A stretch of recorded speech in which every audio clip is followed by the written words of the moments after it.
Hello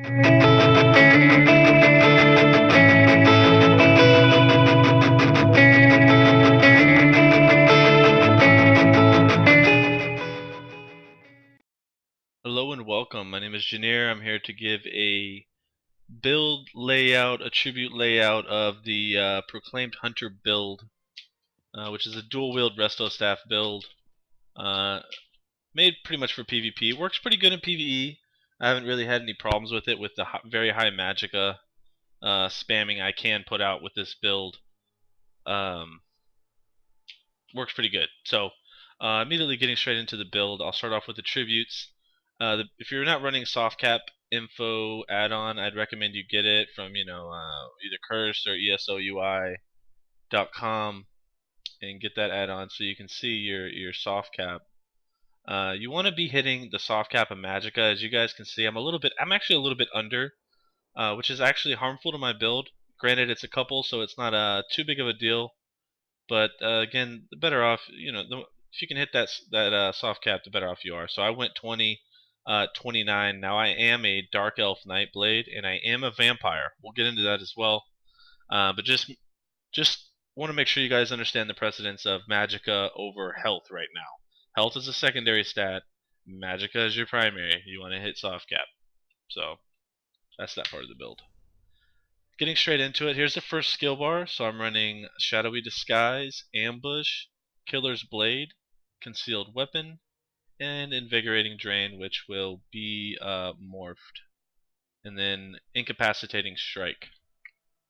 That can also be replaced, Incapacitating Strike can also be replaced with the Bat Swarm morph with the health morph on it. I just don't have it yet myself.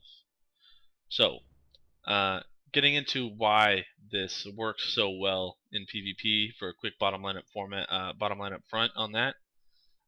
You're going to be operating in stealth most times. So as a vampire, I'm hidden right now. This is me unhidden.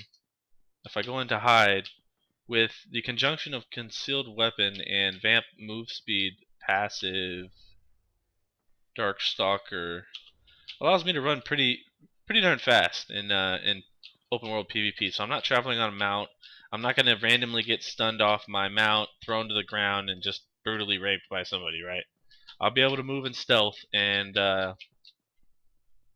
be able to judge where the enemies are coming from without having too much of a threat unless I come upon another stealth enemy, and then from there it's just all reaction based. So that's one of the primary reasons why I am a vampire. To quickly touch base on the skill bar, so I kind of touched on concealed weapon, why already it's such a good pickup just because of that passive increase on stealth. But on top of that, it does huge bulk damage, and if you're stealth when you use it, of course you get a large stun off of it, which is an amazing ability, especially for when people are being sneaky or you just catch somebody walking around. You can get off a good stun. It's kind of weird when they're on mounts if you open up with concealed weapon while they're still mounted, because you can actually stun somebody, and given the lag of the server, they'll still be moving forward, which is actually moving away from your character, which kind of forces you to ambush. So a typical opener from just regular hide, not using shadowy disguise, is you'd see somebody running forward here on a horse, and as they're charging, I'd look to get behind them, make sure that I'm clear to engage. There's nobody that's gonna tackle me in this 1v1 gank that I'm looking to do, and then I would lead in with ambush, and then immediately shadowy disguise once I'm ambushed on that person, get them off their horse, shadowy disguise, and then concealed weapon them for a stun. So not only if they're on a horse, for example, they'd be knocked off the horse. They would have already had a portion of damage done, and then some burst damage from concealed weapon, and then from there it kind of gets into a what should I do next zone, which is really based off their level, their armor, their mitigation of how much damage are you putting out. Are you putting out enough damage to take them down now? If they're low health, use a killer's blade. If they're not low health, continue spamming concealed weapon. If they do break stun immediately, some people are really good about breaking stuns with usage of their stamina to break stuns. If they break stun immediately, go back into shadowy disguise and concealed weapon again for another stun. And then it's pretty much a yes-no thing. If they're low health, you're going to killer's blade. If they're not low health, continue to spam concealed weapon. Now there is exceptions to this kind of rotation, and that will be the usage of the invigorating drain or the drain skill from the vampire skill line, which I'm a vet 3 right now. So for all you vet 1s who are looking for a PvP build, just getting into the swing of things, what you're going to find out is if you want to engage obviously on a vet 10, you want to feel cool about yourself. You want to kill that vet 10, right? Well, your rotation's got to be such that you ambush in, you shadowy disguise, you concealed weapon a couple times until that stun wears off, and you have to be very aware. Invigorating drain will work after a stun when there is no stun. If they're stunned, you can't actually drain them. So you're gonna have to play with it a little bit and figure out and get used to the stun time. It's very important.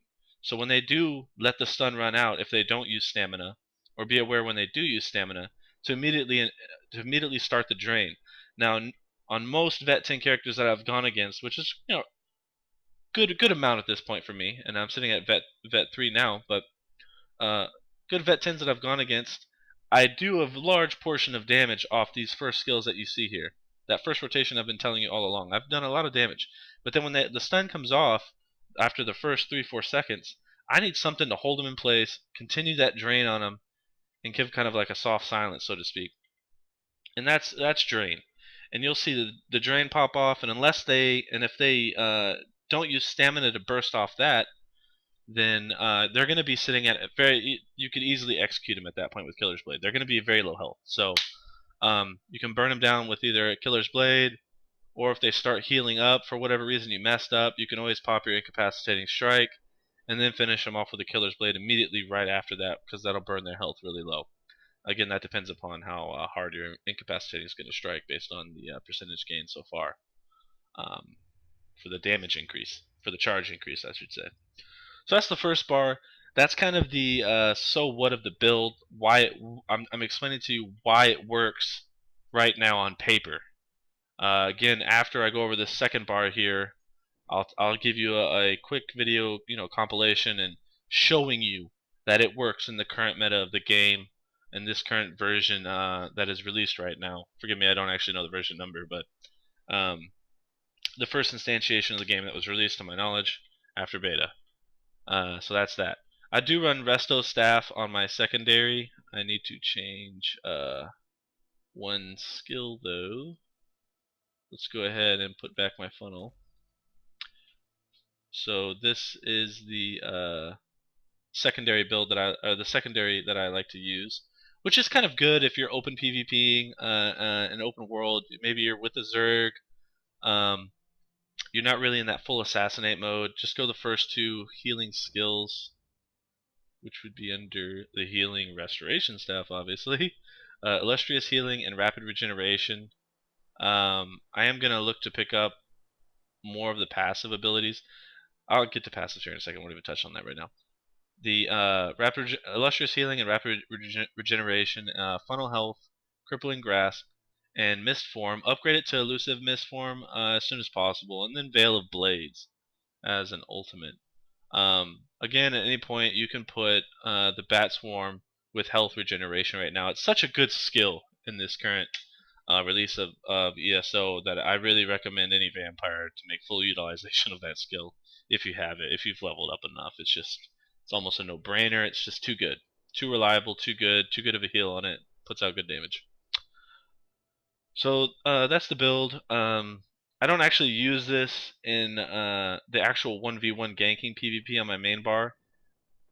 And quite often, I can actually engage on somebody if like 3 horses are traveling together to go to an objective. Quite often, I could hit somebody who's the last person traveling, even if they're like a, VR rank 3.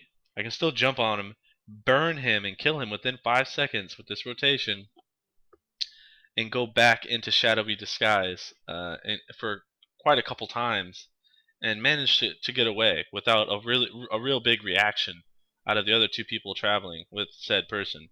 For this example, how can I do that? How do I have so much magicka? You see, I have 1803 right now. Well, There's a light set armor. If you don't know it, it's a warlock set armor, which gives you Magicka Flood once per minute. You get 33% Magicka. When below 33% Magicka, I gain 594 right now Magicka. So my effective Magicka is actually a bit higher than this because of the once per minute tick. I can get 594 Magicka. So I am running the 3-piece set of the warlocks right now, which is the amulet, chest, and head armor. The rest are mediums. I don't have a medium set that I'm wearing right now, but I would probably like to run something. I just haven't figured out what I want to run, to be honest with you. The other set that I can think of off top would be the Covenant set, if you can get that, which is 10% weapon critical. Great damage booster, perfect for the build. You want it, period. You want the extra weapon critical. You want to get off crits. You want to be able to burn and burst. This build is not about sustained damage. It is all about burst damage. So that's the goal of the build. And with the build as it stands right now, with the current build of it, I have a very high stun, or a stun that gives me enough time to really put out a lot of damage.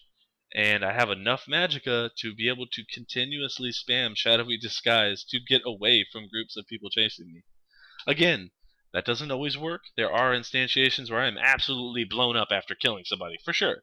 There are times when I get way too greedy, but then there are also times where I get away just off the sheer ability to spam Shadowy Disguise and the mobility speed off the passive, the racial passive of being a vampire and Concealed Strike itself.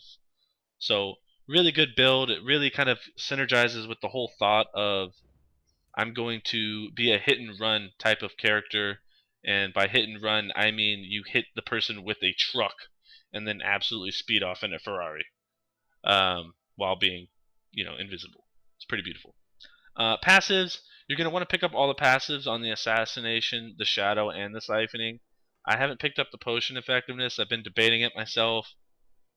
I could effectively give argument to say that with an extra whatever, if it's 2, so 20% Potion Effectiveness, that raises up the ability to continue to spam magical if I use magical potions.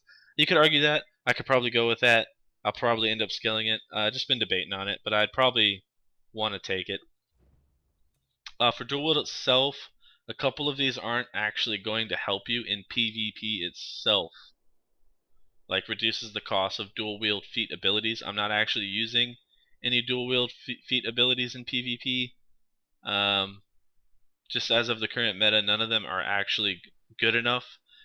And the other concept I'll speak on as well right now is I'm so heavily Magicka based that my stamina pool has pretty much became a pool from which to break CC from. So since I'm a character of such that I don't want to be hit. So if you CC me, I'm breaking the CC immediately, and I'm being reactive to what you're doing.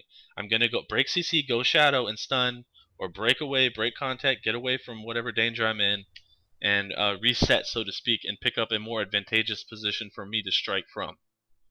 So that's the whole point. I don't want to burn my stamina. I don't want a stamina dump. None of them are putting out good enough damage to even compare anyways. So we'll see if that changes in the future. But yeah, offhand weapon damage increase, twin blade, ruffian. That works good with concealed ruffian, whatever. Works good. Make sure I'm not missing anything else necessarily. Yeah, so one other thing to touch on. I've been debating it myself on rerolling a Khajiit, but as of right now, I'm a dark elf, so that means I get more ink fire resist increase, so and maximum magicka increase, which is nice. But the fire resistance, I can't actually see my resistances in game right now, so I'm not 100% sure on what the calculation would be or what that maps out to be in a more granular fashion. However, vamps, as we all know, take 50% more damage from fire attacks, which is insane. Dark Knights will absolutely hurt, of course. They're fire, bread and butter. It hurts. But with that being said, the really the Dark Elf really helps mitigate me not just getting one shot by a siege equipment when I am participating in the main siege groups. 9 times out of 10, I'm not really looking to stay with main siege groups. I might group up with the main siege group just in regular old open world, PvP here, but I'm not looking to hang around the main siege line. I'm looking to be in the back, in the front, around the side of the fort, wherever I can possibly find that trickling in of people from which I can strike out on and then go back and hide. But I stay close enough to the main group to where I can actually assist if need be with my secondary bar if they're breaking in our wall, for example, so I can get in there and throw some good heals down and make sure that we cap. So that's pretty much the layout of the build. From a general point of view, if you guys got any questions, oh yeah, light armor. We'll touch on that. So you definitely want to pick up the light armor. Again, the full sets like Prodigy. I definitely won't be skilling up because I'm not going to use a 5 set of light or medium. I'm going to have a mixture right now. I actually had it on this. I don't need that because I'm not using 5 set piece. Or yeah, will I be using 5 set?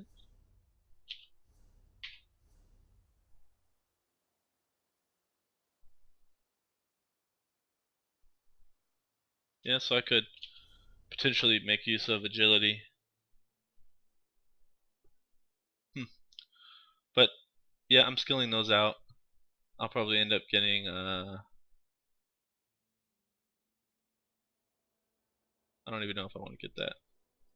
In any regards, that's the build in a general sense.